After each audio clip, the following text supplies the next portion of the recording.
The Avengers. That's what we call ourselves. Sort of like a team. Earth's mightiest heroes type thing. Yes.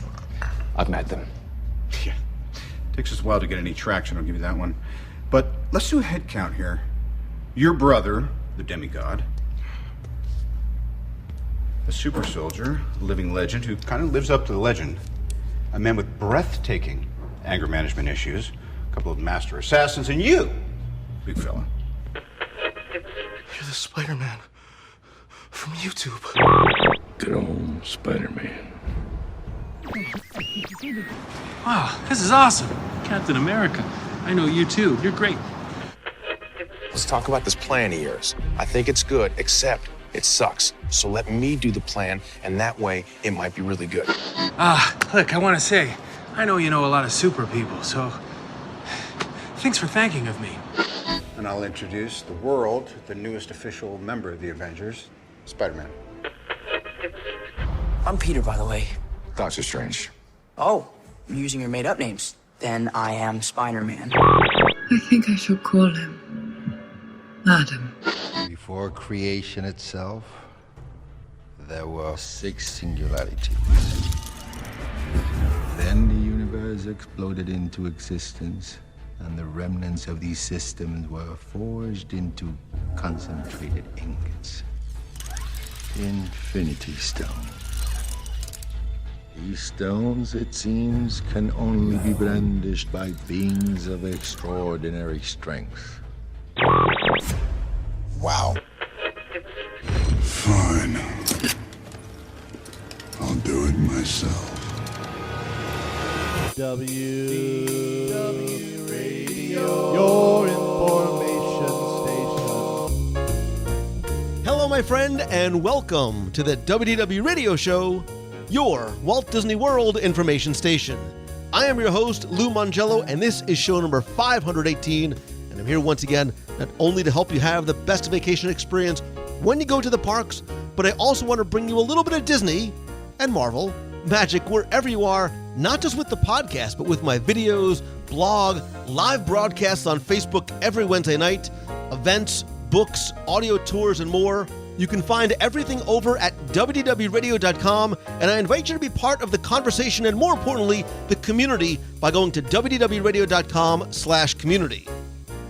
This week, we're going to continue our countdown to Marvel's Avengers Infinity War as we continue with our look at Doctor Strange, Guardians of the Galaxy Volume 2, Spider-Man Homecoming, Thor Ragnarok, and Black Panther. We'll then share our top 5 films in the Marvel Cinematic Universe and ask you yours as well. Take a spoiler-free look at what we and you can expect from Infinity War and how we think this film and the others might just impact our experiences inside the Disney parks. I'll then have the answer to our last Walt Disney World trivia question of the week, and I'll pose a new challenge for your chance to win a Disney Prize package. Then stay tuned to the end of the show, as I'll have more information about our next Meet of the Month in Walt Disney World, WDW Radio Night at the Movies, your voicemails, and more. So sit back, relax, and enjoy this week's episode of the WDW Radio Show.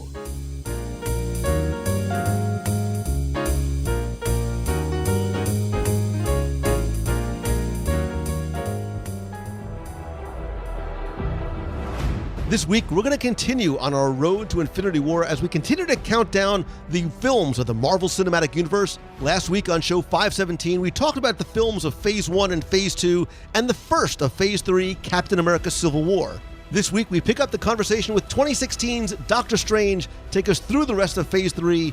We'll discuss our best of the Marvel Cinematic Universe, what we can expect from Infinity War, and maybe, just maybe, what might be coming to the Disney parks. Enjoy.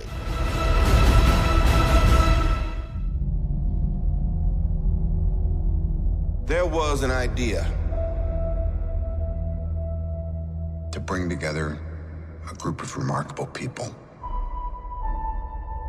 To see if we could become something more. So when they needed us, we could fight the battles that they never could. To challenge them is to court death.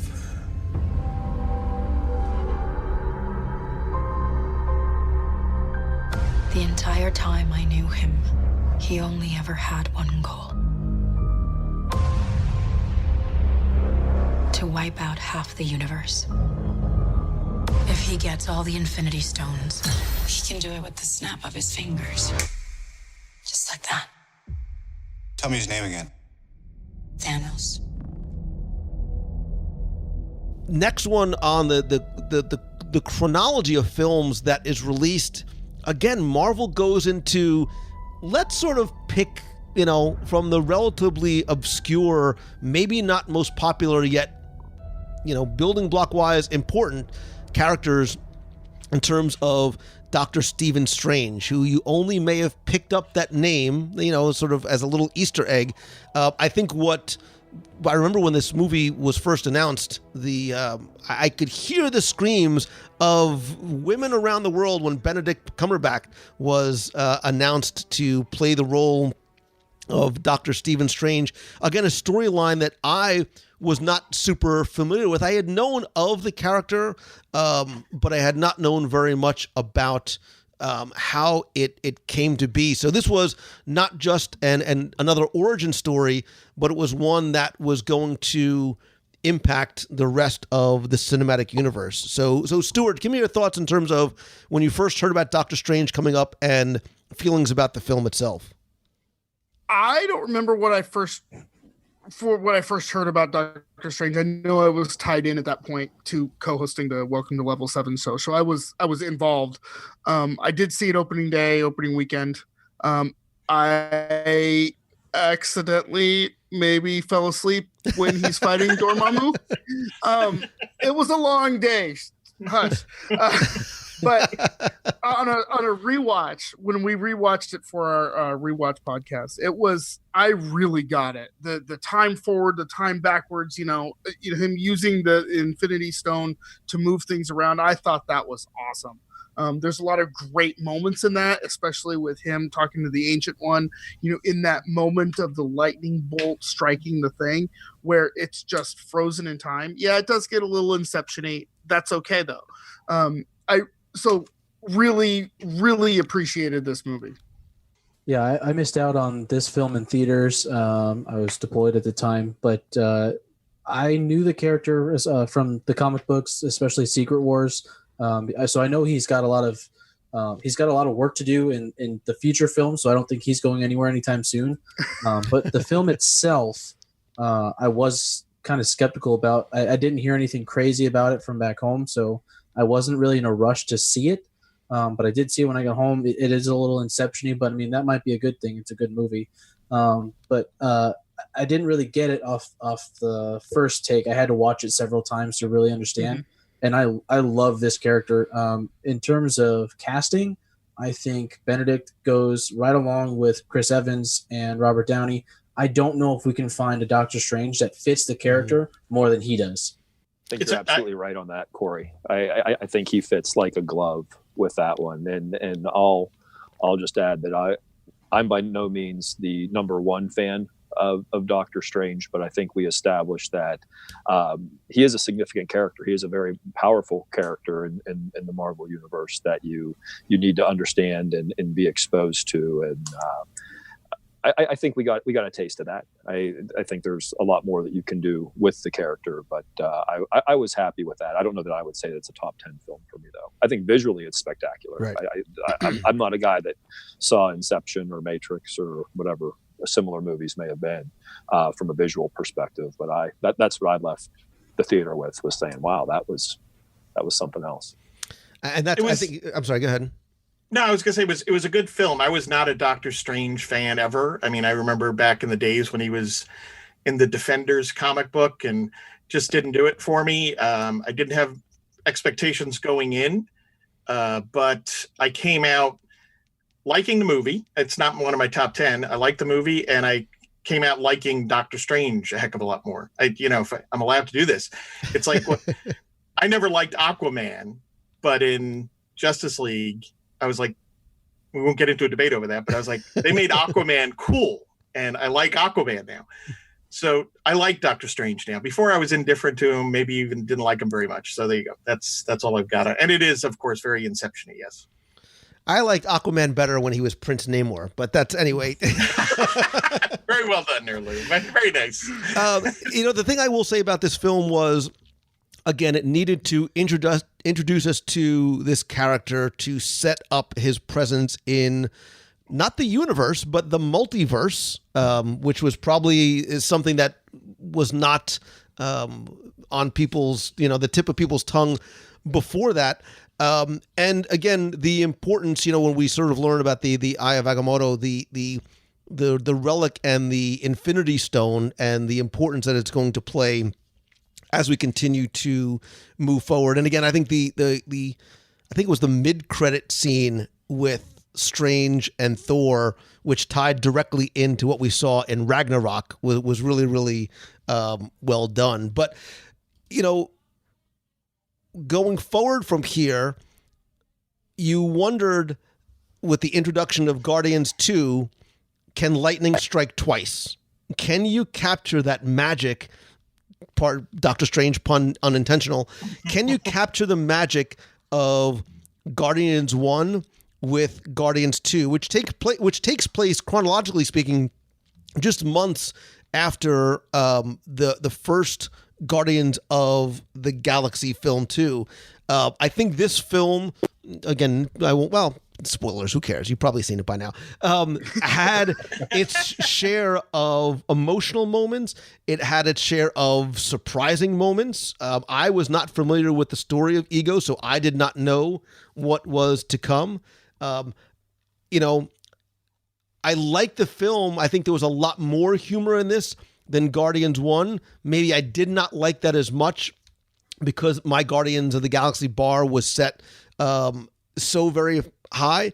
But in terms of a movie that just screams fun and has quotable lines, and again is also a set. Look, I'm Mary Poppins, y'all. Like, I wanted to go out and find a T-shirt as soon as I walked out of the theater. Forget downloading and for my kids, I think they might like the Guardians 2 soundtrack. And again, my kids are 14 and 12. They like the Guardians 2 soundtrack even more than Guardians 1. So give me some thoughts, around the horn on Guardians 2, not just as it compares to Guardians 1, but how it fits into the MCU as a whole. I really appreciated the David Hasselhoff stuff. when he's convinced, because everybody, of a certain age, if you were without a father or whatever, David Hasselhoff was kind of your guy. I watched Knight Rider a whole bunch. I know who he's talking about. He's huge in Germany, by the way, just so you know. Still huge. What? He's still huge in Germany. He's still huge in Germany. But when he comes in for that one little shot, that's awesome. So it pays off on that. I really did appreciate that. The credits to me for this one were so much fun. Yes, if you go to a Marvel movie and you leave halfway through the credits, I don't know how to talk to you. This one made that, cashed in on that, where if you're actually watching them, little red I am Groots show up, and then about halfway down they turn into the name. That's awesome. So I hate to just talk about the credits, but I'm sure you guys will all mention everything else. So I noticed that on the second viewing of the DVD or the Blu-ray, that's what was going on in the credits. I'm like, I am Groot. Oh wait, I get it. But the other post-credit scene in this one, I think, is kind of part of my reasoning as to why I didn't necessarily like this film. It's not that it's a bad movie. I think it's a great movie, but I think the payoffs of this film haven't happened yet. And because of that, I don't rank it high on the importance list because I don't know what they all mean, whether it's Star-Lord being a Celestial or not. Adam Warlock, how does he play into this? Because comic book guys, we know how this plays out at the end. I think for me, it's just that the payoffs have not happened. So I don't know, does this movie mean something, or is this like a throwaway more or less? Yeah, well, I agree. You're not sure about those payoffs, but I love the film. I thought it was a wonderful film. I think it suffered just because it's being compared to the first one, and it's not going to live up to that. but it's a darn good movie, and I think it's very well done. And the fact that they, quite frankly, were able to make a movie this good after the first one is kudos to them. Yeah, I enjoyed this one. It will probably be right around my top 5, but when it comes down to it, for starting with Guardians 1, which I had no expectation for, and having a reasonably set bar, I saw a bunch of characters get better. I saw a bunch of characters that I cared more about at the end of it. And even Yondu, that character, I would suggest that, of course I go and I watch this with my son, because that's what we do. But, that was a little bit of an emotional moment for me. He may be your dad, or he may be your father, but he wasn't your dad, whatever that line was. There was something really significant. I thought the movie had a lot of heart. Look, I will tell you that I remember watching this for the first time in the theater and looking over at my family, and they were crying. Like, it definitely evoked, like, crying in a good way, with the story of Ego and whatnot. But I will tell you that this was a fun movie. I enjoyed this movie, and I didn't cry again. I'm going to get all choked up until I saw the next movie on the list, because I literally, and I tweeted this out, and this was the movie that little Lou Mongello waited 40 years to see. And I could you think we're going long talking about all the movies? I could talk about Spider-Man Homecoming all day, every day. Look at the walls behind me. I mean, don't look at my underoos, but, as a huge Spider-Man fan, and whatever sort of magic Feige and the team had to do to bring Spider-Man into this world, whatever sort of deal they were able to work out with Sony paid off in huge, huge, huge dividends. My kids asked me the other day, like, if you ever met Tom Holland, like, what would you say to him? Because Tom Holland is Peter Parker. He is the perfect Peter Parker, and he's the perfect Spider-Man. He is that nerdy, awkward kid who is both awestruck and mindful and respectful of the power. Look, Andrew Garfield Peter Parker would never have stood up to Flash Thompson. He wouldn't have been so arrogant. He would have been riding his skateboard around and trying to be all cool. And that wasn't Peter Parker. Tom Holland, I don't know who you are in real life, but man, on that screen, I bought into you being Peter Parker. And I loved and continue to love and rewatch that film, because it's not just a Spider-Man movie, it's a Peter Parker movie. Because it is not a big, gigantic, Avengers type of, action-packed film that we were getting with some of the ones that preceded it. This is a very much an emotional, character-driven story, and I don't, again, could operate on its own, but also, has clearly its important ties to the films plural that are going to follow it. To me, the thing that sets this movie apart from a lot of the previous movies we've talked about is the villain. Vulture, specifically the Michael Caine, not Michael Caine. Oh my gosh, Batman. Michael Keaton. And I'm so happy you called him Batman, because he's the only true Batman. Absolutely. So he adds a gravitas to this film that we have not seen villains do in a lot of the other movies.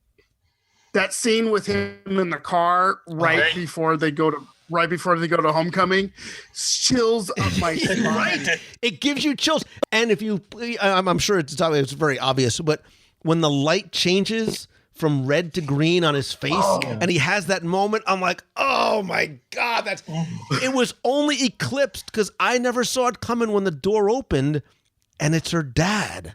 Right. Like, I think I might have punched my son in the arm. Like, oh my God,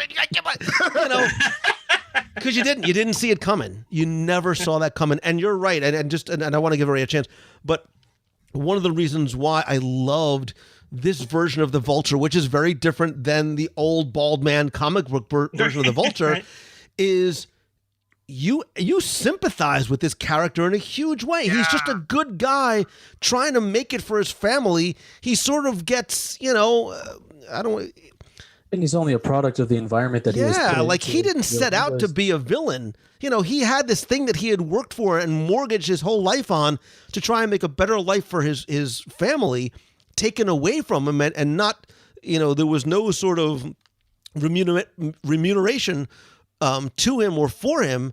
So he was thrust into that role. So, and even at the very end, when he has that opportunity, he doesn't take it. In that sort of the post-credit scene with Scorpion, he doesn't take it because at its core, he's not a bad guy. Yeah, and everything you just said about Michael Keaton in that role, I think is spot on. And I think he ranks as, when you put all of that together, I think only Loki probably ranks higher to me as a villain in these movies. Now, Lou, I'm going to say something that you may just cut me off from the show altogether. Listen, Dre, I'm just telling you, you're treading on hallowed ground here. So I like Tom Holland, okay? And I know this is a minority view, but I actually think Tobey Maguire is my guy as Spider-Man. I do, especially those first two movies.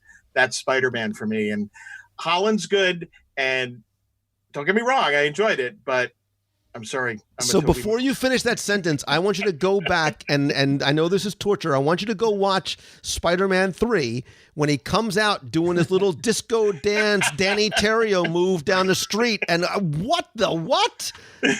And I know that's not his fault. It's the story that was written for him, but I was like, oy vey, like you just stopped being Peter Parker. But those first two movies, and particularly number 2, quite frankly. Number 2 is right. Wonderful films. Wonderful. Absolutely. And I didn't feel that I didn't feel that way about him until I saw Tom Holland.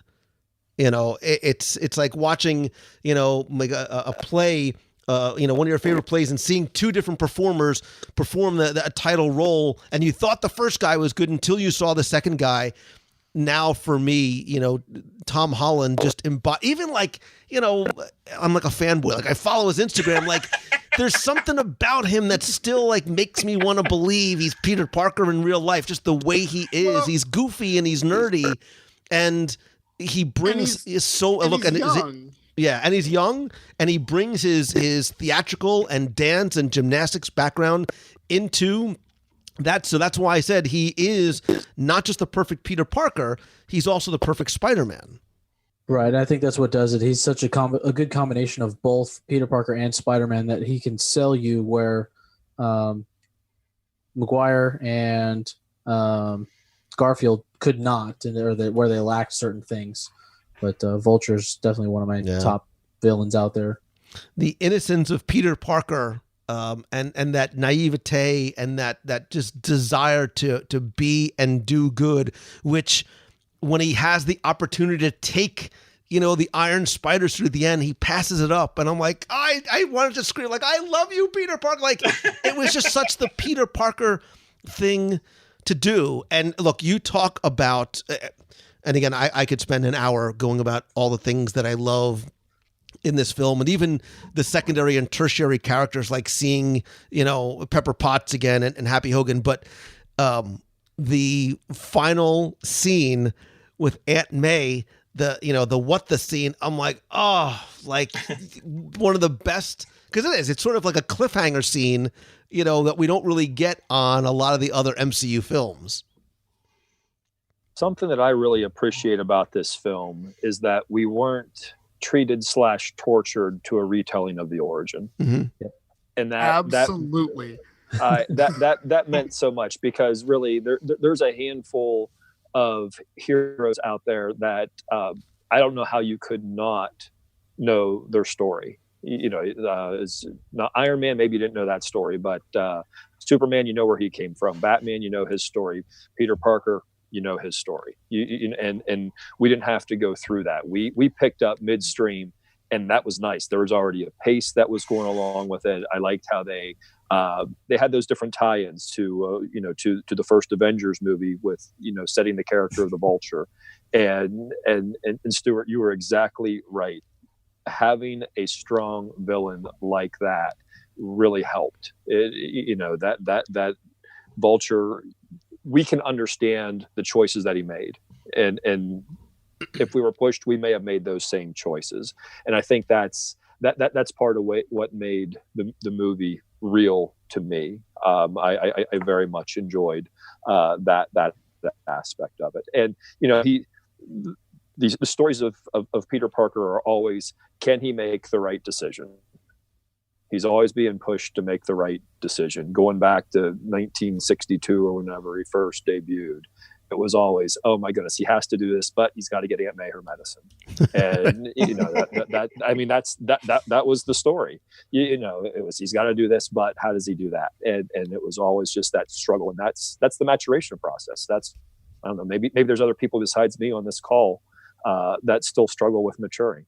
Is the Vulture the strongest villain in the MCU all around? And when I say strongest, I don't mean in terms of his powers, but in terms of the character, the actor, the empathy that you feel for him. I can probably relate to him the most. I would probably give the nod to Loki as the stronger villain overall. We'll meet Thanos and we'll see how he comes across. But I would say in all the Marvel properties, the villain that I have found most fascinating has been the Kingpin. And I know we're not going to go there, but I found that character to be really, really strong. And I would love to see him cross. I don't think he necessarily might, but he is the perfect character to sort of cross over from the TV universe into the cinematic universe. And the thing about both of those characters, Kingpin and the Vulture, is they're both played by pedigree actors. I mean, don't get me wrong, they've all been played by very good actors, but Vincent D'Onofrio and Michael Keaton, not Kane, are both amazing actors and have the pedigree to bring those characters to life. Imagine the two of them on screen together. Oh, yeah. Bringing some of the other villains, in that world, that operate in that same space together on screen. That'd be great. And going back to the maturity of Spider-Man or kind of being the whole point of doing the right thing at the right time, Iron Man laid it out perfectly. If you're not, the right person with the suit, or without the suit, then you don't deserve to have it. So I think that really hits home. And they still covered the origin story of Spider-Man. So if you didn't know, they covered it in about 3 seconds as they're walking towards the bus. Oh, you got bit by a spider? Right. And I love I'm Ned. so glad. Ned was a great supporting, the man in the chair was a great supporting character. Mm-hmm. Let's get on to Thor Ragnarok, because I do want to have a couple of minutes just to sort of look forward to the movie that we are building up to. We knew going back, a number of years that, probably 2014, that a third Thor film was in the works that sets about, 4 or 5 years after Dark World, which would make it a couple of years after Ultron, sort of trying to figure out where this fits time frame wise, about the same time that Civil War and Homecoming are going on.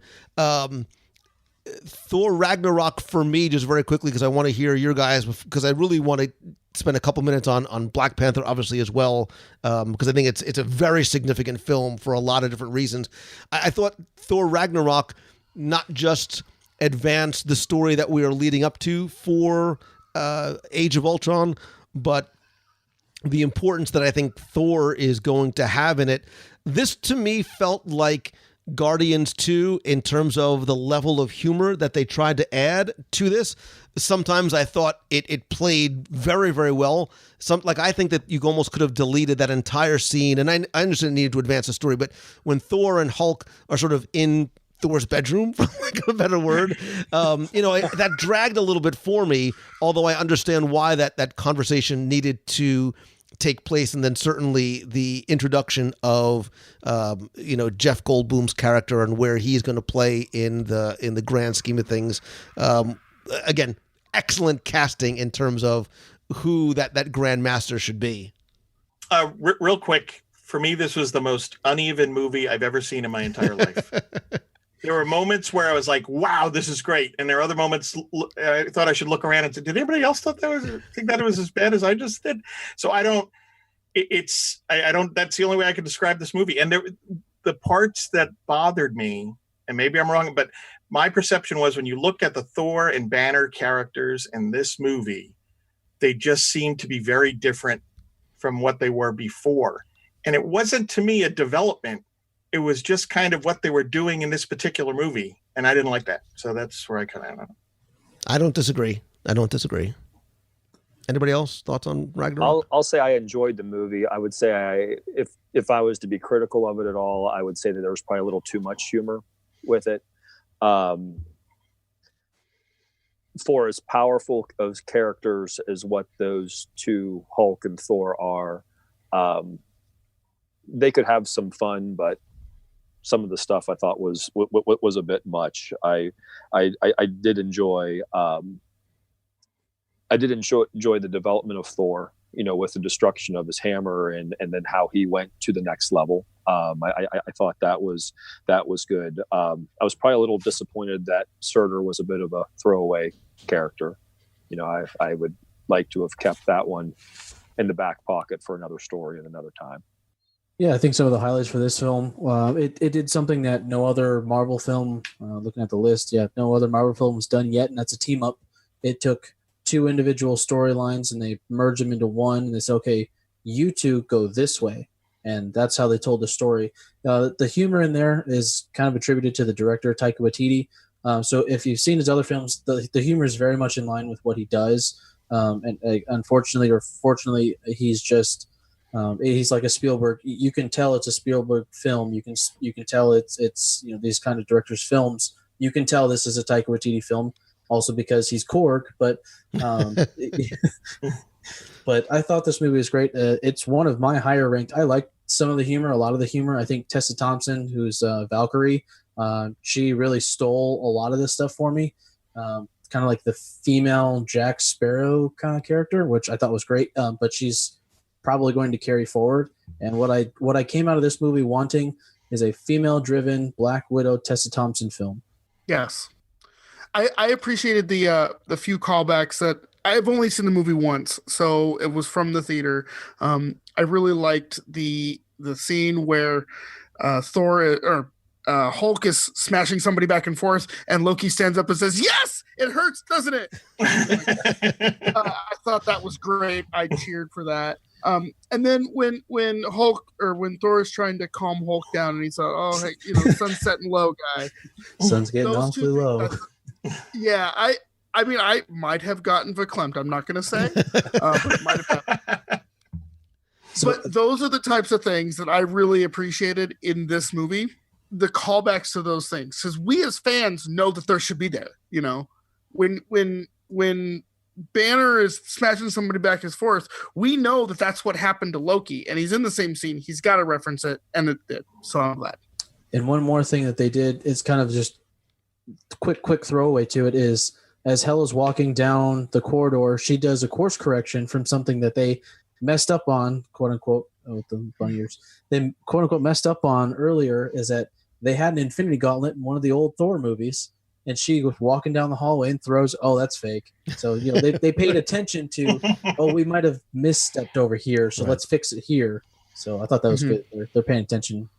And going back to touching on the actors, I think Cate Blanchett as Hela was phenomenal. And I really, I didn't know of the character very much, but I liked her, and I liked her portrayal of it.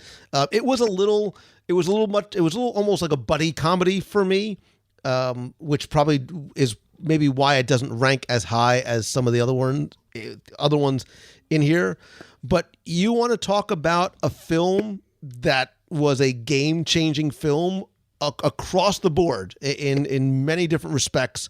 2018's Black Panther was not just a significant film in the Marvel Cinematic Universe. We talked before we started recording about just having such a strong character and the appeal that it had for so many people that maybe weren't Marvel fans beforehand, was palpable. We saw it in terms of the people that were coming to the theaters and how they were dressed and how they've embraced this character. I mean, we could do a show specifically about Black Panther itself, and it's not just significant in the Marvel Cinematic Universe. I loved, again, Chadwick Boseman in terms of the casting was just phenomenal. From beginning to end, I was entertained. I caught, so much of the importance of the messaging that was in here from a cinematic perspective and beyond the confines of the four corners of this film. I loved it from a technology perspective, from a comic book perspective. I think that the first post-credit scene was like I wanted to stand up and cheer. And it was a movie that as soon as I came out, I saw it with my family, we all walked out and said, I love this film. When can we go see it again? So I'd love for you guys to quickly sort of go around and talk about your feelings of Black Panther, how it relates from a comic book perspective in terms of the Marvel Cinematic Universe, and just even, again, another film that very much can stand on its own. Yeah, I think it stands on its own. I think it really is a great film. Ryan, I think Coogler, I think that's how you pronounce his last name, the director.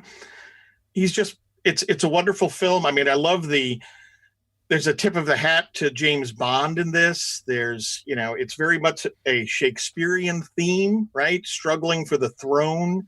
You've got tragedy in there. Of course, you got the great superhero stuff, but there's the struggle between the violent revolutionary versus the visionary leader. I mean, this is just a great film in and of itself.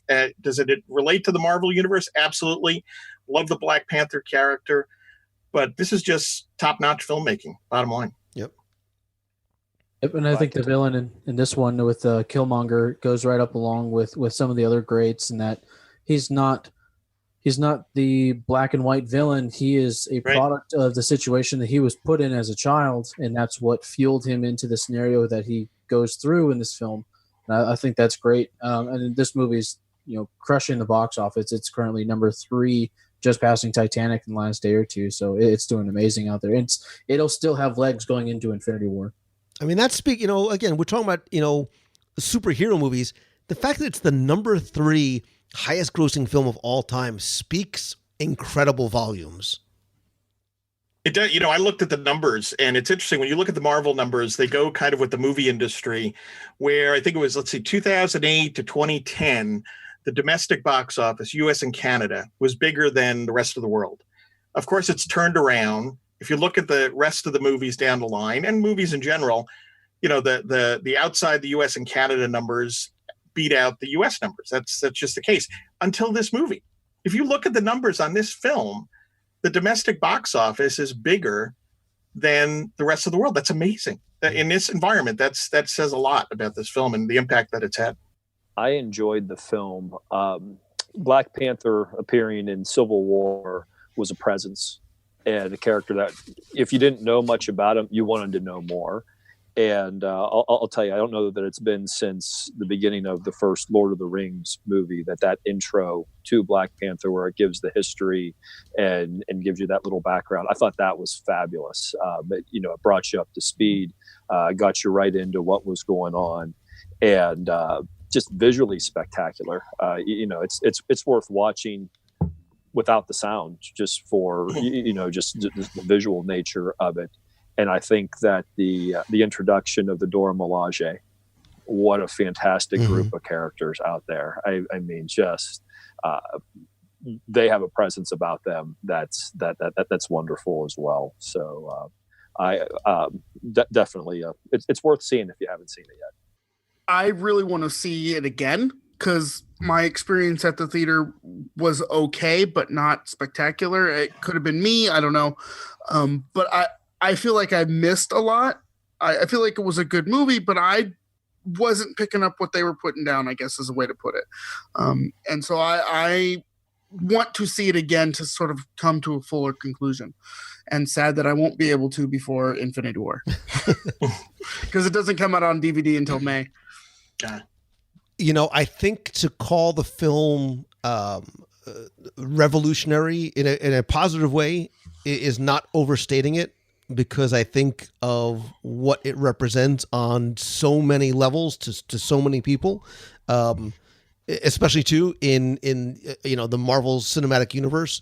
I thought Andy Serkis again was great in this film as well. You mentioned the Dora Milaje again. Look, from a non-superhero film, again, strong African-American characters, strong female characters. Like there was a lot of young girls that really felt, inspired by this film. And I've seen photos of girls going to Disney California Adventure dressed like the Dora Milaje because there's a Black Panther meet and greet there. Like, we haven't seen that before.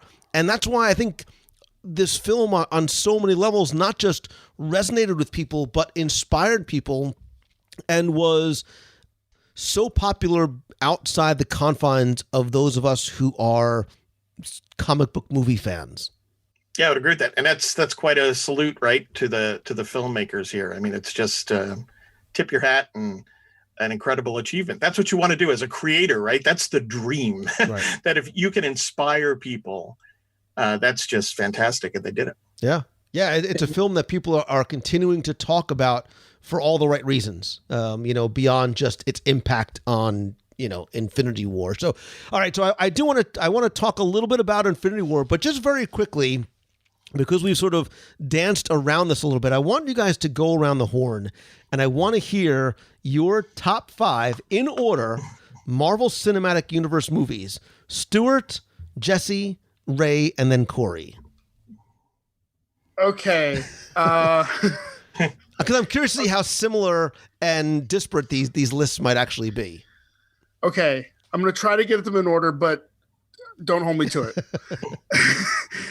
Definitely, I'm going to start off with Winter Soldier. Cap 2 is my all-time favorite movie. If I've said it, I will say it. It's going to be on my tombstone. And I'm not tough talking about people there, Lou. Here lies Stuart. He loved Winter Soldier. Did he make that movie? No, he just loved it. It was just really awesome. I'm probably going to go with Guardians 1 after that, because I think it reinvented itself, like we've said. It allowed... It was the first time that we got to say Marvel, okay, I know what you're doing. I'm falling in line. Ant-Man and Doctor Strange are in there. It's hard to tell whether they fall 1 or 2. And then First Avenger is in there as well. It may not be 5. It could be 3. I can't really place that right now, but those would probably be my top 5. So your number 1 is... Number 1 is Winter Soldier. Okay. Number 2 is Guardians. Let's say number 3 is First Avenger. Number 4 is Ant-Man, and number 5 is Doctor Strange. Very interesting. Very interesting. Fascinating list. Jesse? All right. So if I had the opportunity to go watch a movie as soon as we're done here, the one I'm putting in is Guardians 1. That's my number 1. That's the one that I find to be the most enjoyable. Number 2, and we're picking kids here or whatever. Yeah. Which is so deep down, you have a favorite, but you have to rank them at some point. Yeah, you can't tell people. Yeah. So I'll let you guys in on a little secret. What I have is a secret. Well, no, never mind. I'll save that for off the air in case somebody listens to this. Remind me, but. My number 2 would be. He just said Winter in case Soldier. somebody listens to this. No, in case one of my kids listens to this. That's what I meant. I'm sorry. No disrespect intended, my friend. I'm like, at least one person's going to listen, I hope. So Guardians, Winter Soldier, First Avenger, Civil War, Avengers 1. Those are my top 5. All right, just quickly go again. Guardians is 5. Guardians is 1. Oh, Guardians is 1. Okay. Winter Soldier, First Avenger, Civil War, Avengers 1. Ray? All right, the Ray countdown. Number 5 is Black Panther. Number 4 is The Avengers. Number 3 is Captain America, the First Avenger. Number 2 is Guardians of the Galaxy. and number 1 is Captain America: The Winter Soldier. Not necessarily on your tombstone, but I get it. It's a little bit of Captain America in there, isn't it? Corey? Say it's impressive. Every movie you guys ranked was wrong. So my number 1 is it's a great plan, except that it sucks. Why don't we go with my plan? That's better. So number 1, I have Civil War. 2 is the first Avengers film. Number 3 is Spider-Man: Homecoming. 4, I have Ragnarok, and then 5 is a tie between Captain America 1 and Guardians 1. Wow, interesting. And Lou, what are you gonna put on your tombstone, Corey? Pepperoni, green peppers. Well done. So for me, let's see. Number 1 is Iron Man 2. Number 2 is Thor: The Dark World. No, I'm kidding. You know, I wrote my list and then I changed my list. Because there's part of me that I try to think about my list in terms of how much that I love these films when I saw them, the rewatchability factor. Jesse, to your point, like if I was to turn on the TV right now, which would I want to pull up first? Which have I watched the most? And there's a clear winner for me, that I've seen the most number of times. So my list, which is somewhat, this is somewhat flexible, and I'll do a countdown. Is Tim here? Is he joining us? No, go with me here. Guardians of the Galaxy. I want to change this. So I tell you, I want to take this. I want to take this one out of my. Oh man. Are you going to add like 17 to See, them? it's tough though because the recent films are almost too recent to compare it to something that's been around so long. Believe it or not, I have Iron Man at number 4. And I don't know if I am putting it on for its significance, how I felt the first time I watched it. I love the sort of it. There's Iron Man 1 for me had a Star Wars Episode 4 feel to it. There was something that was just raw and gritty, and they were just sort of taking chances on that film because they're like, let's just see if this works and it sticks. And we were introduced to this character, and I don't know why that. I am struggling desperately with the fact that I have Spider-Man: Homecoming number 3, but I have Captain America: Winter Soldier at number 2, and I have Avengers as a strong number 1. I have seen Avengers no less than 50 times, and that's not an exaggeration. Like every time it's on TV, it's like watching Rudy. Like, well, I'm done. Looks like I have to sit down and watch. Like although I have it on, Blu-ray and iTunes and all that, it's just such a fun, entertaining movie from beginning to end. I love the visuals. I love the characters. I love the story. So that's a somewhat flexible list, but those top 3 are probably pretty solid. And Spider-Man: Homecoming is there again because I love that character and because of how much I waited to see that movie done right. I know we're going long, but I do want to just, obviously, because we're counting down to Infinity War, I do want to just briefly talk about it. And we don't really need to sort of go into, every sort of little detail about the stones and where they came from. We sort of know the story about Thanos wanting to unite these stones in this Infinity Gauntlet to quote, rebalance the universe. It's not a spoiler. He talks about wiping out half of all life in existence.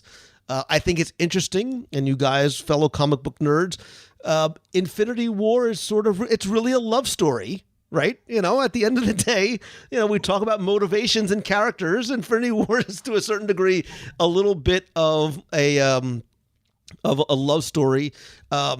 You talk about having full faith and confidence in a film before it comes out, not just because of what Feige and this history of the Marvel films, but again, because it's in the hands of the Russo brothers, because we have an idea of what to expect has me probably, other than Homecoming, more excited for this film than I have been for any of the other ones on the list, because of what they have, built up to. I think, and again, I'm trying to be as non-spoil. Again, we haven't seen the film, but one of the things I love, I keep coming back to and circling back to the importance of casting, and Marvel has been deliberately quiet, sometimes not even mentioning casting until we see it on the bottom of a poster. Some very smart eyes picked up on names like Peter Dinklage, which should be very interesting, and where he is going to play into this. One thing we do know is that unlike any of the films that preceded this, we talked about sort of Ant-Man and Homecoming and Black Panther being smaller film, this film is going to be the biggest in terms of characters. I don't mean just, the scene of characters fighting a battle in Wakanda.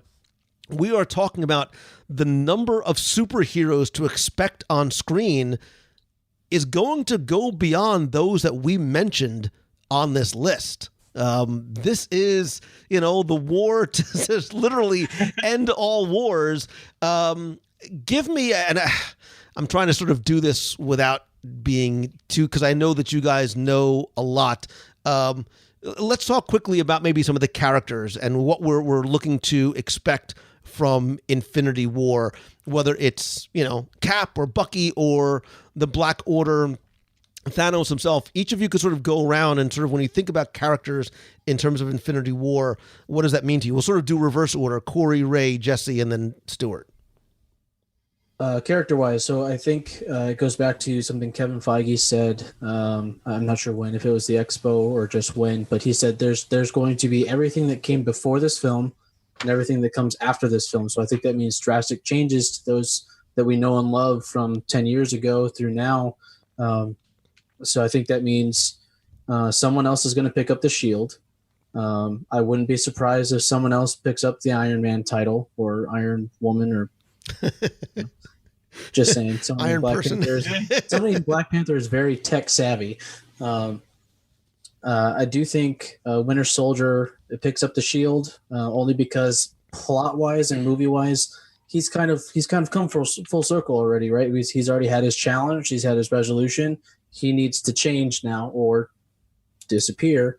But I think character wise, it'll be interesting to see how because I think you might only see all the characters in one room once. I don't think you'll see them through the whole film. I mean, imagine walking through the parks with 35 of your favorite friends trying to get on an attraction. It's just not going to work. So you're going to have to split them up. So it'd be interesting to see what pairings, do they go with what's on the posters of, this character and this character go that way, or just how they're going to divide that up. Yeah, I have a bunch of questions. Expectations are off the charts, as you can tell here, but it's Thanos versus everybody, right? So how does a movie handle that? It's going to be very interesting to see. If you just think of it in Hollywood terms, how much face time is everybody going to get here? So that has me wondering. Thanos, the character himself, tremendous buildup, right? We've been waiting.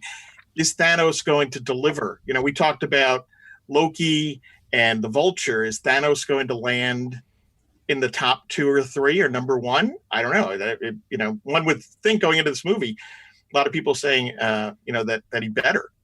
And then, I disagree on the Cap and Bucky thing, because I think, number 1, I don't want it to happen, but Evans, I believe, is signed up for the following movie. So here's what I want. All right. I want to see, Captain America in my world better get the shield back, and the shield with the star. So my question is, does that happen maybe at the end of this movie? And then in the next Avengers movie, is that where we see the end of Chris Evans as Captain America? So there are my thoughts. So without spoiling anything, I don't know anything. This is just Ray talking. I think you're thinking too linear, and we already know in the comic book that after he loses the shield, he then picks it up later on. Right. So, right. Well, that's a good point. do they stick with the comics where somebody else becomes Captain America and then but the fact that Evan supposedly, and again, you could add a few zeros to his check and you never know who might show up for another movie. Just back up the Brinks truck to my house. Right. Those independent films he does are wonderful, but anyway, we'll leave that alone. So that's a good question. Does he pick it up in the following movie? But if it's his last movie, I don't know. So good question. He's going to go back and do Not Another Teen Movie 2. That's really where he shines. Very quickly, talking about casting and Thanos, having Brandon Walsh from the Goonies, you want to talk about a guy who's come a long way, baby. Josh Brolin went from being in the Goonies to not only is he the baddest of the bad villains, but he's also Cable. Like, he's having a good summer no matter what. Like, I want to be Josh Brolin this summer. So I'll chime in. I'll agree. I think, Ray, you said it. We need a big Thanos. We need a big story around a very bad guy to bring all these people together. That's the expectation that I have. I think, Corey, you made the comment with 75 heroes or however many there are on the other side. They may appear in some battles, but there's going to be a core group of characters, and it's probably going to be 4 or 5, whatever. That'll be interesting. I have tried as best I can to stay away from rumors and spoilers, and I've seen perhaps a 30-second spot on this. I really want to be blown away, and I wanted to be blown away this much, Lou. I actually scheduled my next trip to Disney World for the opening, and then they moved it on me. So I was like, I'm going to be at Disney Springs for this. I'm sure there's going to be Iron Men walking all over the place. And now it's going to be a week before I show up, or 2 weeks, whatever it is, before I show up down there. So you win some and you don't. But I would say there will be a story. There will be whatever comes out of it. Knowing comics as we all do, I don't know that anything will ever be definite. Right. So it may appear that characters go away, and if they do for good, I hope it means something. But if not, it's an infinity gauntlet. There can be some way that they can bring them back. I mean, I think that can do anything. Right. So, I'd really be looking for what Thanos does to really drive the need for this group to get together. It almost makes you ask the question of what does he need to do, to establish himself better than Loki, better than Vulture, better than Killmonger? What does he need to do to cross that threshold? Because it would be a lot. Or at least as long as he gets in that group. I mean, that's even if he just gets in that group, they've achieved something. Yep. So for me, so when I go to the movie at Disney Springs, because I rolled the dice and they moved it up a week, so I'll be there. When I go to the movie, I'm looking for TV people. For years, we've had hashtag It's All Connected. And so we've been promised that Agents of S.H.I.E.L.D. and all of the Netflix things and Cloak and Dagger that's coming to Freeform and all of this stuff is all connected and in the same universe. And for years, we've had stuff going up from TV to the movies, from TV to the movies. Not a lot of stuff coming down. So I'd really love to see. I don't need them in every scene. I don't need them in all the scenes. I need them in one scene. I want to see my TV people on the big screen. Yeah, give us the Defenders in New York. That would be amazing. That would be amazing. Or to have Coulson come back and reunite with the Avengers or whatever. But I'm a little worried that there's so many people in this movie, and then to have someone like Peter Dinklage show up on a little bitty credit thing that nobody notices. They're just adding now, so I wouldn't be surprised if this whole Fox merger has an X person in it. I wouldn't be surprised if that shows up. But what I really want, what I'm going to be looking for on the 27th. or probably the 28th at this point, because I'm seeing an 11:30 show, is I want my TV people on the big screen. So in regards to the Fox stuff, I mean, I think the deal started a little too late for Infinity War, but I think you'll see something in number 4 if it's going to pan out. So I wouldn't be surprised if 4 is, Fantastic Four for Phase 4 kind of thing. But that'd be interesting. How great would that be for? Jesse is holding up a Fantastic Four comic in front of the camera. So for Tony Stark to have sold his tower off to a certain scientific group that needs a place to play. Mm-hmm. Yeah, you don't know. Look, same thing. Look, the Spider-Man deal took place while Civil War was already in production, so you never know how far along. But I think, from a character perspective, that we know we're going to see the Avengers and some of these other characters.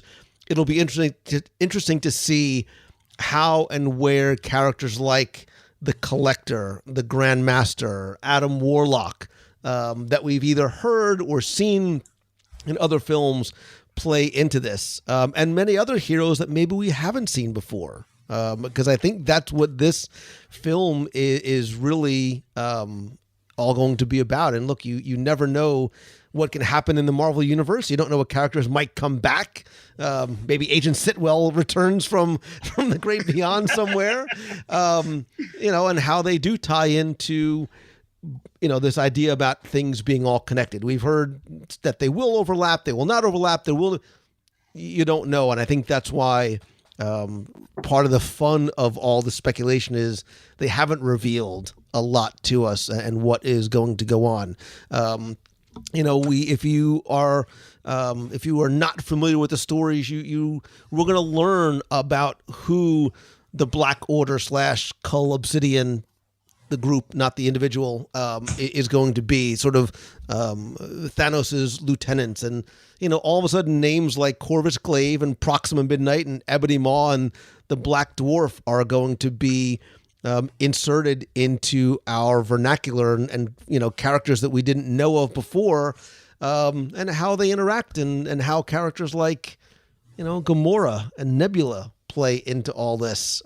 There's a lot of, the even just from the trailers of Infinity War, there's this overarching story, but there's also a lot of, smaller things that are happening elsewhere. Thor meeting up with Guardians of the Galaxy and the Forge and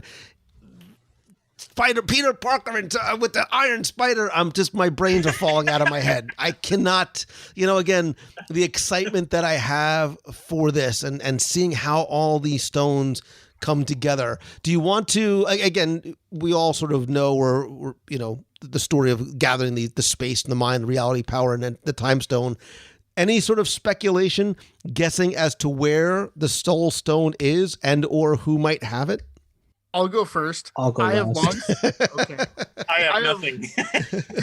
I have long said it's in Coulson for no other reason than I want it to be. I have no proof of that. I have no knowledge of that. There's not been a spoiler. I just want it to be. And my only sort of defense is Coulson, Soul Stone. It kind of goes together, doesn't it? It's in Tahiti. It's in Tahiti is where it is. Right? It's a magical place. Jesse? I don't know that I have a good guess on that. I want to be surprised. Okay. Ray? I've got nothing. Nothing. All right, Corey, now, Corey, again, this is coming from a place of guessing, or because if you know, then don't say. So I have no idea for official. I have no idea. I don't think they would tell anybody that, especially this close to the movie. I don't think anybody's going to know. For the same reason they moved up the release date so that it's released worldwide on the same day. So the UK isn't spoiling it for the US kind of thing. But so the running theories are orange, right? It's the orange stone. So Heimdall's eyes would be one. His eyes are bright orange, and we know that the Infinity Stones tend to mess with people's eye colors, from Thor Dark World messing with Natalie Portman's character to Guardians messing with Star-Lord's eyes turning purple, and Ronan. So that could be one. The other one is that it's somehow in Wakanda, whether it was the asteroid or it's just in there somehow. But personally, I think the unexpected step is Captain Marvel, because it's not something anybody's expecting right now, because the movie hasn't come out yet for Captain Marvel, because that's afterwards. It is March 8th of next year. So it's a little bit before number 4, but I think she could have it because of some of the implications from the comic books. Maybe Adam Warlock is got it somehow, but I would almost hope that in story-wise, all the other stones have had a full-length feature. If we were to rush the Orange Stone based off of a post-credit scene in Guardians 2, I would almost feel like I wanted a full-fledged story as to what the Orange Stone's about, rather than it's a post-credit scene. If you happen to leave halfway through the credits, you're not going to have any idea what this is about. So I'm not sure, but if I had to put anything on it, I would say it's going to be Captain Marvel later down the line, because I don't think Thanos gets all the stones in this film, and if he does, it's at the end. Yeah, and if you watch all of the Infinity War trailers, and you pay very close attention to the Infinity Gauntlet, you'll see that, you know, the number of stones in that gauntlet may change from one to the other. I think, for no other reasons than I'm just guessing because I did not read the comics, I also believe it's in Wakanda. I just have a feeling it's in Wakanda, and I think that explains a lot of why certain things in Wakanda are the way they are. We will have to wait and see. I think speaking of the trailers, I think, you know, the trailers do a phenomenal job of fueling speculation. You know, when Cap is sort of pushing back on the Infinity Gauntlet, when Thanos is sort of on top of him, you're wondering, how is that even possible? You know, what is going on to allow Cap to do that? You know, he also moved Mjolnir at one point, so right. Who knows what was in that super soldier serum that they gave them way back when. But I think too, so any other, just quickly, because I want to move on to just one last thing, and I want to bring it back to how this might impact the Disney parks going forward. Any final thoughts on either the MCU or Infinity War specifically? I can't wait to see it. The 27th is going to be a very long, awesome day for me. Very long and awesome, and I cannot wait to see it. Yeah, as of this recording, we're officially less than 3 weeks, right? So it's going to be an exciting time leading up to that. I don't know what they can do with the potential Fox acquisition, but if there's any way that there could be anything post credits, I think that might be very, very interesting. Just to really get the Twitter all aflutter. How about that? Yes. I think there can be some really cool things that come out of that, and you know, as I've shown to the folks here on the screens, I very much look forward to some way to be able to grab a hold of the Fantastic Four moving into this. I want to hear something in the background, see something on the screen. Just that would just make the movie all the more special for me. You know, they're coming back in the comic stamps. I don't know if they're quite ready for that, but the fact that Marvel now is saying, "Oh yeah, well, remember that first family of our company? Well, we're actually going to bring them back." Yeah, I will say this: I have had the best Fantastic Four movie ever, and it's called The Incredibles, and we'll get that this summer. Absolutely, you are correct, sir. My favorite Pixar film. But yeah, the only other thing that I would throw into mix is there any significance to the fact that Steve Rogers turns 100 this year? He was born in 1918, so who knows? I hope I look at that good at 100. Corey, any thoughts? I'm just excited to see the film. I hope it answers a lot of questions, but leaves a lot to be answered for number 4 and beyond, particularly with the Fox deal. If that goes through, how do the Fantastic Four, how does Doom play into that? Do we get Silver Surfer back?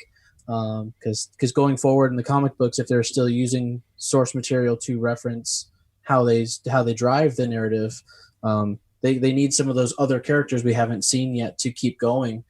They could certainly do it without, but you know, it'd be nice to see them to be able to pull in the Fantastic Four in a fantastic right way. Yeah, it's looking forward, looking ahead to what this means, not just for the MCU, but even beyond. Let me ask you this: a quick prediction. We were talking about the Marvel Cinematic Universe films, and actually, I meant to mention this before. So many of us had Captain America very high on our list. Do you know that Captain America is the second lowest grossing film of all of them in the MCU? Yeah. Only The Incredible Hulk is lower than that. First Avenger or Winter Soldier? First Avenger. First Avenger. Wow. Yeah. Yep. First Avenger. So Incredible Hulk pulled in worldwide about $263 million. First Avenger was about 370, and then there's a huge nexus. Thor is next at 449 after that. So Winter Soldier and Civil War did very well, though. Obviously, they had big numbers. So yeah. And I think the one thing we can all bank on is that with the last three films all grossing or becoming in over 90% on Rotten Tomatoes, I think we can all bank we're going to get a solid film out of this. Whether or not we like some of the things that happen, or if some of the expectations we have going in are fulfilled or turned around, I think we can all expect that we're going to have a good movie here. I'm predicting $2 billion. How about Stop that? it. Worldwide box office. Really? So what are we thinking opening weekend? Because Star Wars has it, Force Awakens has it at what, 252 on an opening weekend domestic? I mean, I think it's safe to say it's going to be high. I would guess 230, but I think it's 10 years of buildup, but I don't think it's got enough to beat Force Awakens. Will this outpace, Black Panther? Will it in terms of the revenue that it generates? It'll be number one among the Marvel films. I have no doubt about that. I think long term it really depends on how well the other films do this summer, because you also have other films in a non-MCU universe, but you have Deadpool and you have Han Solo. I think longevity-wise, if this movie can power through the summer and outlive those films, I think you'll start to see those numbers climb up, because I will see this movie over and over again if it's good, but I have to go see those other ones too. Right. Well, and I think, the interesting thing too about this is how this film and how everything else that is happening will impact not just the box office, but, bringing it back to the Disney parks. We are starting to see this, obviously Guardians of the Galaxy Mission Breakout is a huge hit over at Disney California Adventure.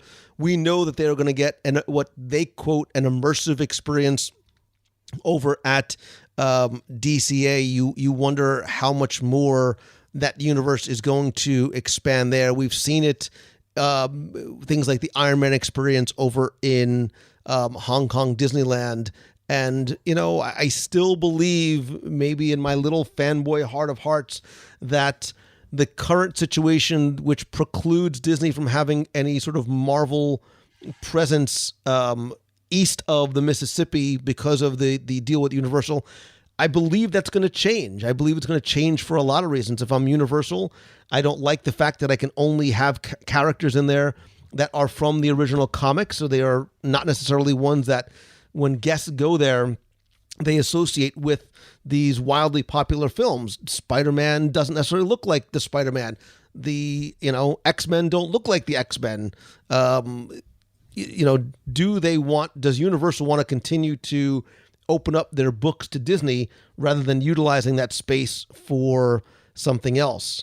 I still believe that within the next 5 years, we will have a Marvel presence beyond Guardians of the Galaxy and Epcot in Walt Disney World. And I think certainly with what we are all projecting as a huge success for Infinity War, I think that'll even bring that closer to fruition. And I'm very, very curious to see what the California experience is going to look like, because as much as we have been waiting from the time we were little kids to step into the Star Wars movies, we as comic book fans, and now this new generations of Marvel Cinematic Universe fans, we want that next level, right? We want what Walt gave animation fans in the 50s. They want a place to step into those movies. That's exactly what we want with the Marvel Cinematic Universe. And I think it just makes sense for everybody involved to bring that. And man, if there was a Spider-Man attraction in Walt Disney World, I might just move in. Forget moving right behind the Magic Kingdom, but that is what I would love to see. So, what are your thoughts, or predictions in terms of Marvel coming off the screen and into the Disney parks? First thing that pops to my mind is a question. Do we know, and that meaning, do you know, Lou? what is the deal? What's the deal with Universal? Is this does it go on and on that they have to stop doing something to lose it? Like, with the movies, is there a time limit on this? Do we know that? Or I don't believe it's in perpetuity. And again, I don't know the details of the agreement. My understanding is that Universal only has the right to certain characters for attractions as they appeared in their comic book form. So that's why you have the Doctor Doom Freefall, the Amazing Spider-Man. You'll never see Spider-Man in his Homecoming, or certainly his Iron Spider costume, walking around the streets of Marvelville or Marvel-land, whatever it is that they call it there. I think they did just redo the Hulk roller coaster. That might be due in part to some sort of contractual obligation, but I'm really not sure. Okay. I don't know for exact certain, but I think Universal still owns the rights to the Hulk. And so I'd be curious to see what Disney's going to do as far as getting all of the characters, the entire Marvel catalog, under the Disney roof, I don't need them all, Stuart. I just need Spider-Man. Just bring me Spider-Man. That's all I care about. If I could deliver Spider-Man to you, I would. But I feel like he's closer than anybody else at this point, except for maybe the Fox deal, but that's still. So picture this. Let your little nerdy underoo wearing comic book on the wall loving fanboy self imagine. For purposes of the conversation, imagine a land in California. Certainly, I'd love to have it here, where you could bring in not just that tiny little section of like a New York street that you had in California Adventure, but an entire New York City area where it's not just Spider-Man, but the Avengers are there, and Kingpin is there, and Daredevil is there, and Jessica Jones are there, and all of a sudden, like what I think we're going to get with Galaxy's Edge, you are able to walk into this world where all of these characters exist and overlap, same as they do in a variety of different comic book series and stories. But, Doctor Strange can be there. Iron Man can be there. The Avengers can be there if you have sort of a setting like a New York City. And that, as, geeky 9-year-old Lou Mongello with his comic book sitting, in Plainfield, New Jersey on the corner would love to see come to fruition. I think that's going to depend on how well Galaxy's Edge does. I have a feeling it's going to do okay. I call it a hunch. Stuart, there's a little something. If I could invest in Galaxy's Edge stock, I would go all in.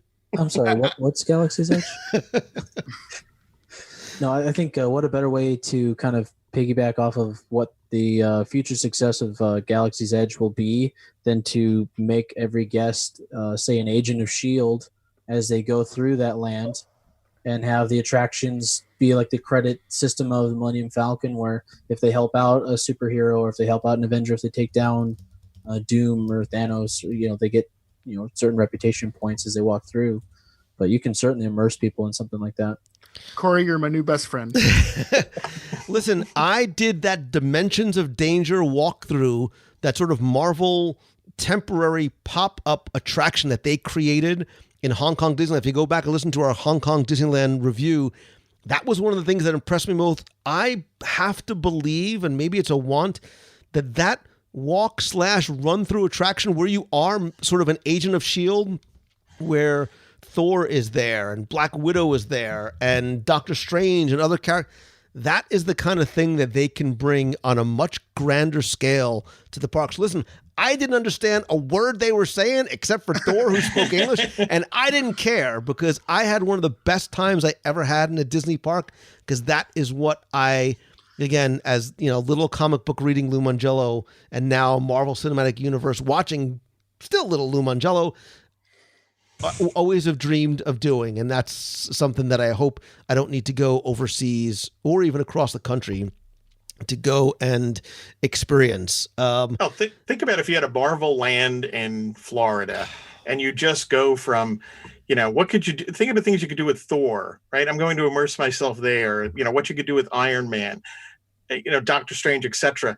I mean, it's off the charts in terms of what these Imagineers can imagine and what they can execute on. It would be fantastic. It seems to me that Hollywood Studios is primed for something like that.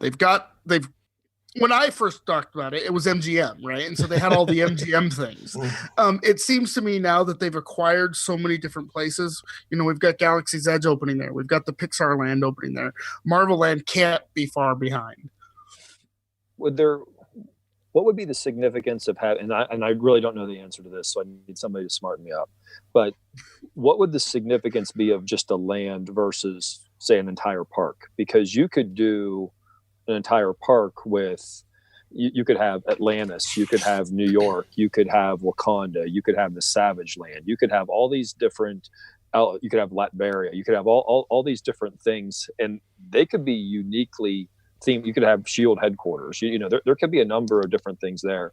Would there ever be an appetite? Does anybody think that you would have enough different experiences in something like that? Or I mean, you're talking, look who you're talking to. Nerd fantasy there. Everybody in this room is like, yes, that's fantasy land for us. That's we want you to be the head of Imagineering. I'll play devil's advocate for purposes of the conversation. The problem with the potential issue with creating a separate park, for example, based on a single, it's not even a property, but something like Marvel, is how broad is the appeal, right? That would be like saying, well, I'm going to go and create a princess-themed park. A lot of us wouldn't go. It makes more sense if you make it a land in a park, not just financially, because of the infrastructure that you would have to create. Creating a land is a lot, relatively speaking, easier than creating an entirely new park, certainly financially and otherwise. And again, there has to be that broad demo appeal. Look, that's part of the reason why Disney bought Marvel. It's part of the reason why they bought Star Wars, is because they wanted to have these characters and stories to build off of, to reach a demographic that I think was underrepresented, which was that teenage young adult boys. For a while, Disney was like, oh, it's all princesses and fairies and castles and stuff. When you buy 5,000 plus characters from Marvel and everything that Lucasfilm brings now with Fox and all the things they can do, while I would love to see it, I'd love to see, Marvel Land, the Marvel Park. I don't know if that's something that would necessarily happen, but I will say this. I think what we are going to see in the short and long term are experiences for us as fans that will be immersive, that will not necessarily require the cost and the time and the infrastructure of building an entire park. I am vaguely referencing on a much, much smaller scale what I saw and experienced with The Void at Disney Springs in terms of an immersive Star Wars experience. Man, I was in it. I felt like I was in that world, and that was like the best $29 I had spent, because for however long that experience was, I felt like I was holding a laser blaster and I was stepping foot in different environments and on different planets, and I was in that Star Wars world. I wonder and think that we might be seeing more like that, possibly from a Marvel perspective, coming to the parks soon-ish. I know nothing. Like Colonel Clink, I know nothing. So in the absence of a full-blown park, because I agree, I think too much of one thing in a specific park is probably not going to work.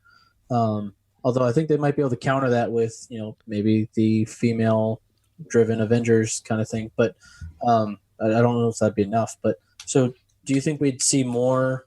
So more rides get overlaid with like a Marvel thing instead, where the Tower of Terror turned into the Guardians ride in California. It's an amazing attraction. Do you think we'll see more things like that, where they're just kind of renovating the existing infrastructure, or do you think we'll see more full-blown land expansions like what they're doing with Toy Story and Star Wars?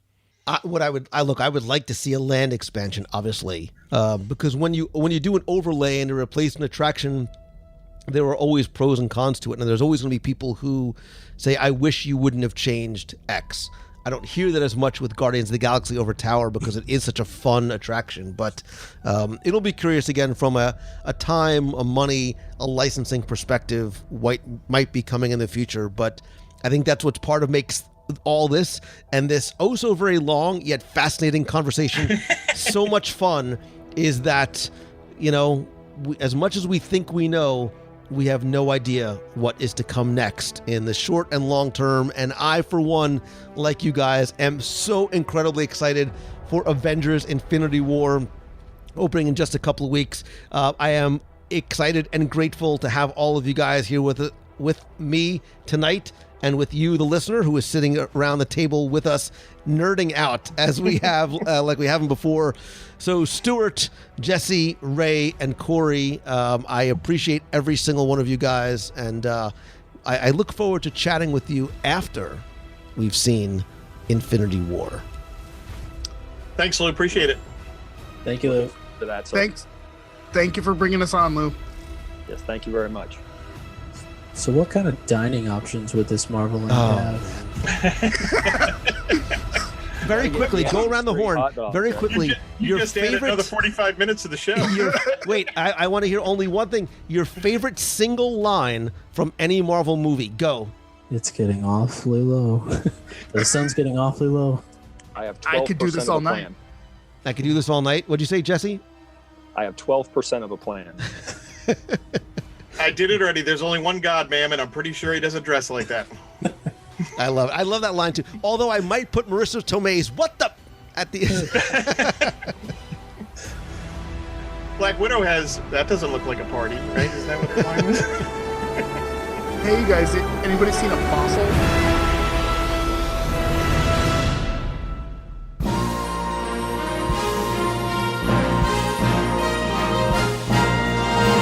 It's time for our Walt Disney World Trivia Question of the Week, where I invite you to test your knowledge of Walt Disney World's history, or see how well you pay attention to the details, sometimes know what you see, sometimes know what you hear, and if you think you know the answer, you can enter via our online form for a chance to win a Disney prize package.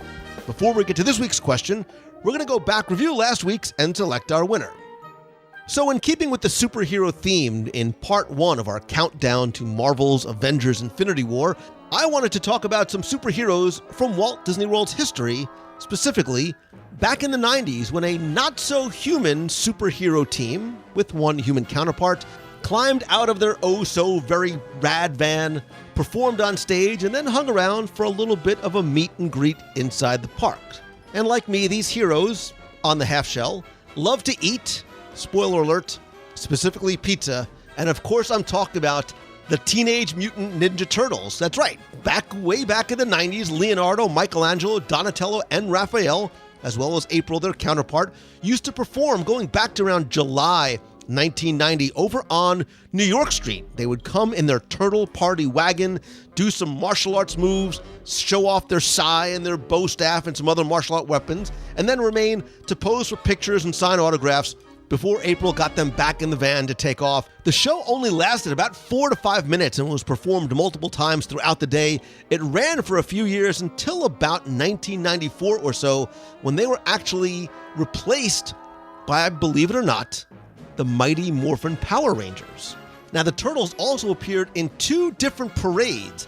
The Easter Parade, when they would dance to their hit single Pizza Power, and in 1990s, Walt Disney World's Very Merry Christmas Parade, they were actually there on Main Street, USA with Santa Claus. But I took all of the correct entries, randomly selected one, and again, last week you were playing for my 102 Ways to Save Money for an at Walt Disney World book.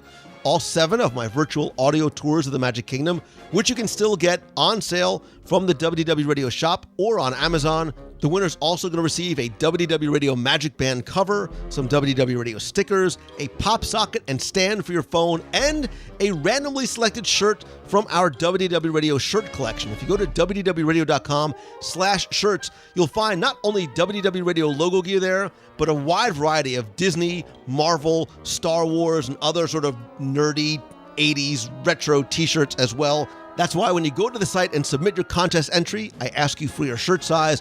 But last week, I took all of the correct entries, randomly selected one, and last week's winner is Elena Quintero. So Elena, congratulations. I have your shirt size. I have your address. I will order your shirt and get your prize package out to you right away.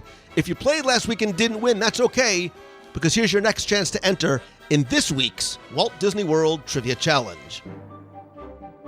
So we're going to go back in time to Epcot Center, which I love and to a certain degree miss oh so very dearly, because I want to take you specifically to Honey, I Shrunk the Audience in the Imagination Pavilion and ask you to tell me who sang the pre-show song for that original Honey, I Shrunk the Audience show back in the Imagination Pavilion in Epcot Center. You have until Sunday, April 22nd, to go to WDWRadio.com, click on this week's podcast, use the online form there. Again, you're going to play for the book, the audio tours, the stickers, the pop socket, and I'm going to throw in a mystery prize this week. So good luck and have fun.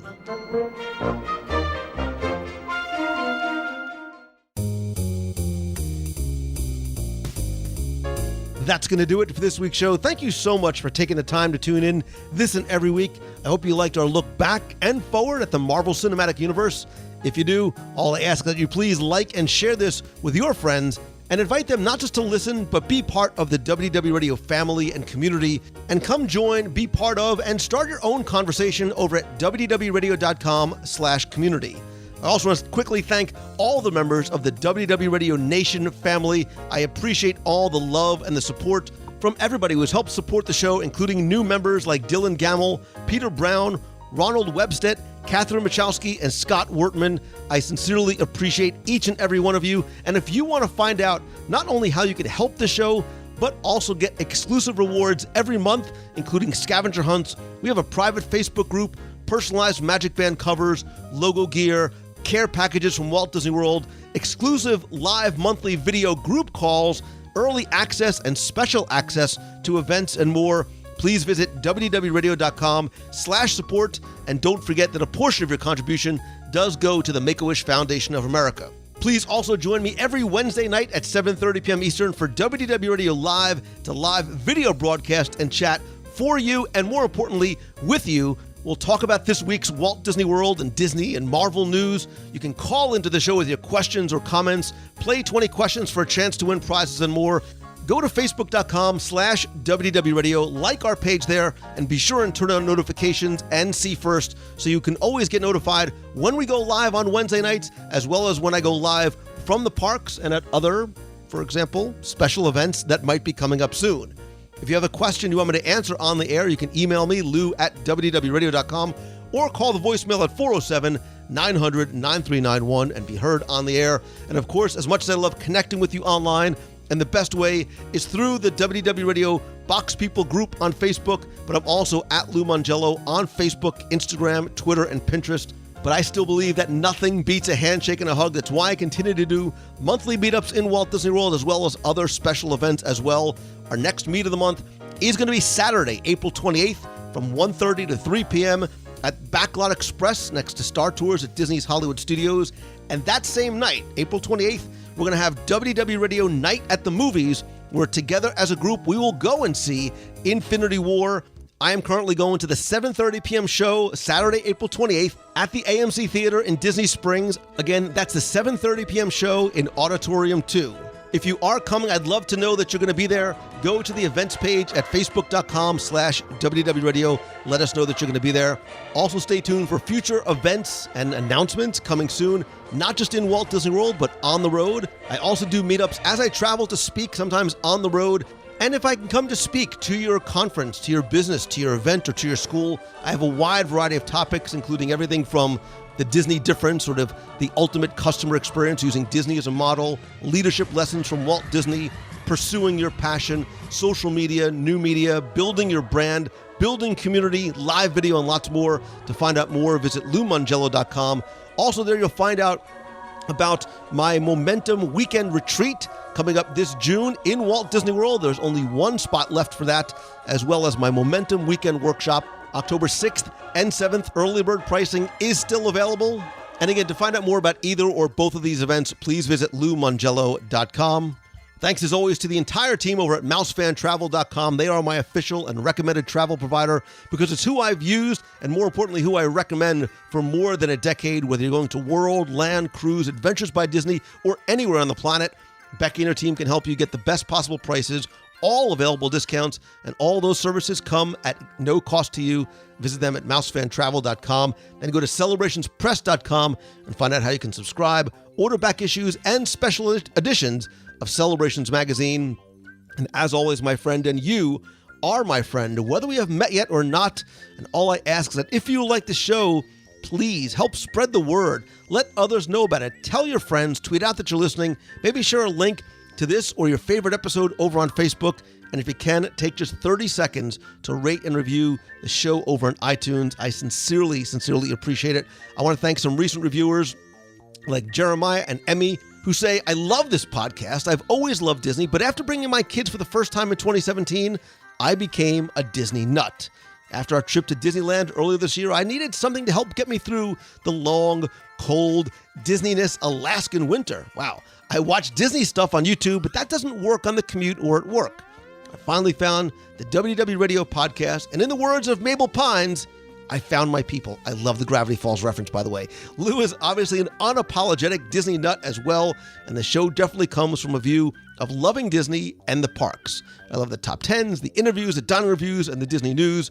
Also, and more importantly, Lou and the crew are good to listen to, and he does a great job of editing and making it sound professional. Thank you. Keep it up. Love the show.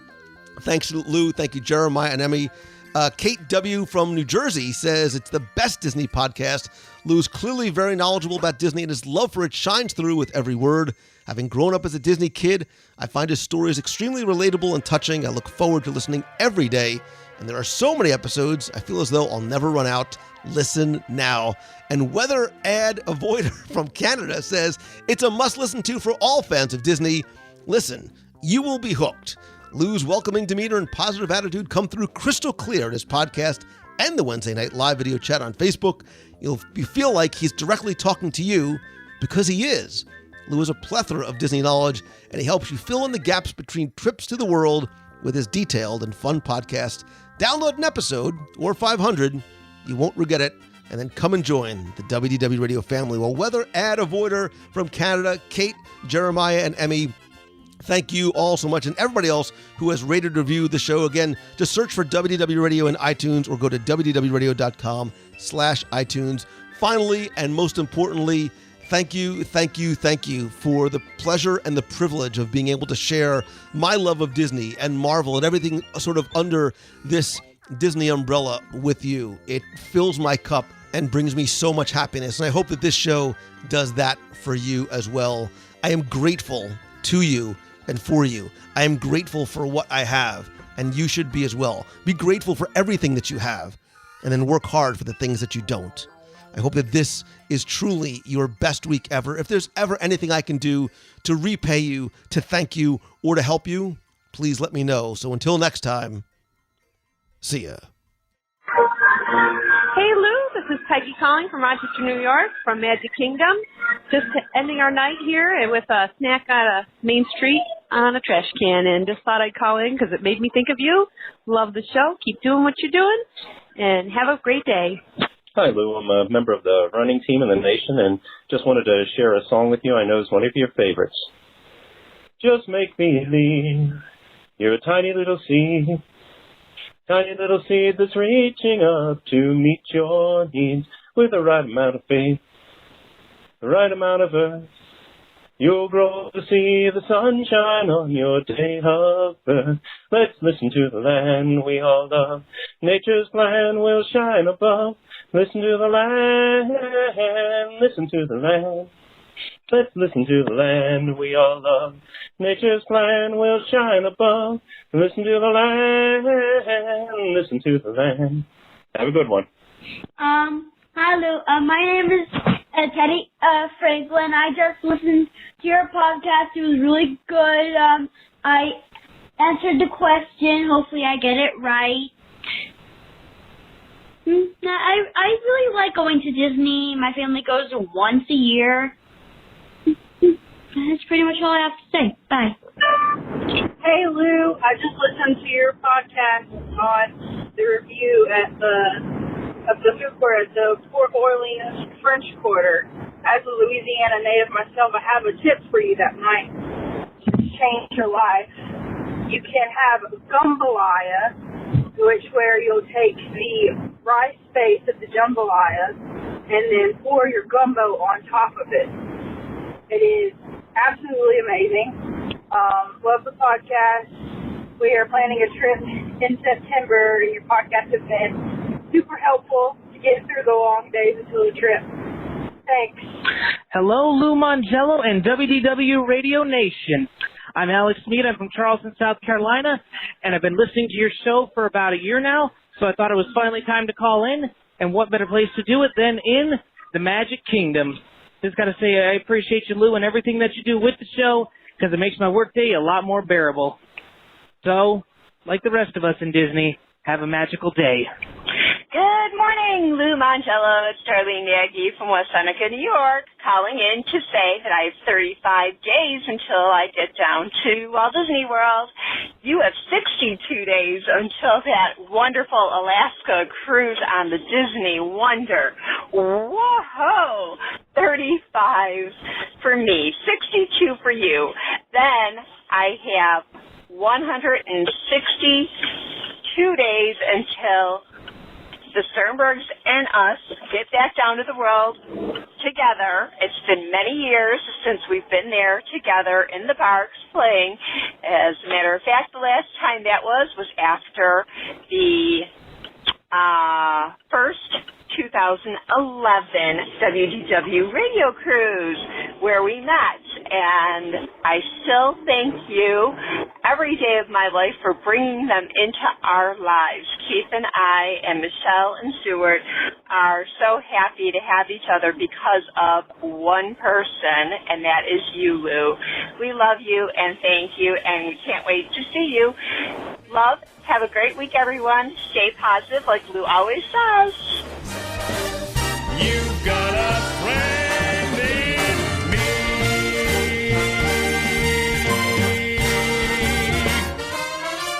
Yeah.